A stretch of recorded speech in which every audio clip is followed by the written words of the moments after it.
আসসালামু আলাইকুম। আজকে আমি আটা আর ডিম দিয়ে বিকেলের নাস্তার জন্য খুবই মজার একটি রেসিপি করে দেখাবো।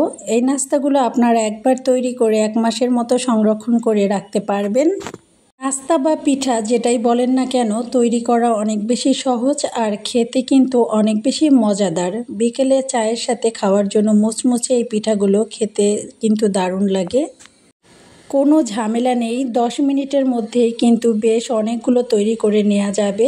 আশা করছি আপনাদের কাছে আজকের রেসিপিটা ভালো লাগবে। তো চলুন রেসিপিটি দেখে নেওয়া যাক।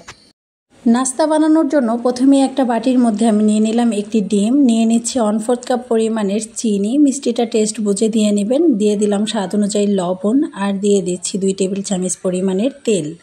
এখন একটা হ্যান্ড উইক্স দিয়ে আমি ভালোভাবে এটাকে বিট করে নিচ্ছি একটু সময় নিয়ে।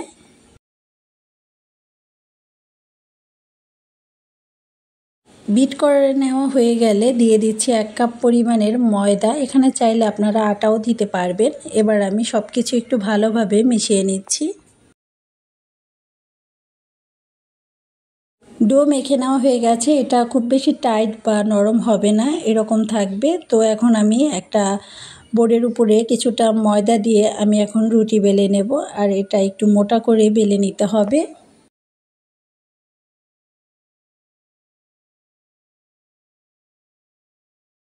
রুটিটা বেলে নেওয়া হয়ে গেছে, আর কেমন মোটা থাকবে একটু দেখিয়ে দিলাম আপনাদেরকে, দেখেই বুঝতে পারছেন। এবার আমি একটা কুকি কাটার দিয়ে ডিজাইন করে নিচ্ছি। এটা আমি হাফ মুনের শেপ দিয়ে কেটে নিচ্ছি। আপনারা চাইলে যে কোনো ডিজাইন করে নিতে পারবেন। আমার কাছে এই ডিজাইনটা ভালো লেগেছে, তাই আমি এভাবে করে নিচ্ছি।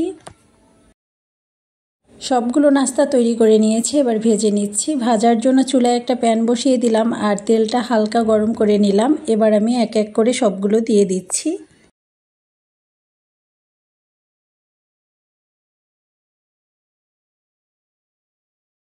কিছুটা হয়ে যাওয়ার পরে আমি একটু উল্টে পাল্টে দিচ্ছি, আর এটা কিন্তু সব সাইড ভালোভাবে উল্টে পাল্টে ভেজে নিতে হবে, যাতে করে সব সাইডটা সুন্দরভাবে কালার আসে। 5-6 মিনিট ভাজার পরে কিন্তু খুব সুন্দর একটা কালার আসছে, আর এরই মাঝে কিন্তু ভাজা হয়ে গেছে। এবার একটা ছাঁকনির সাহায্যে আমি তেল ছেঁকে তুলে নিচ্ছি।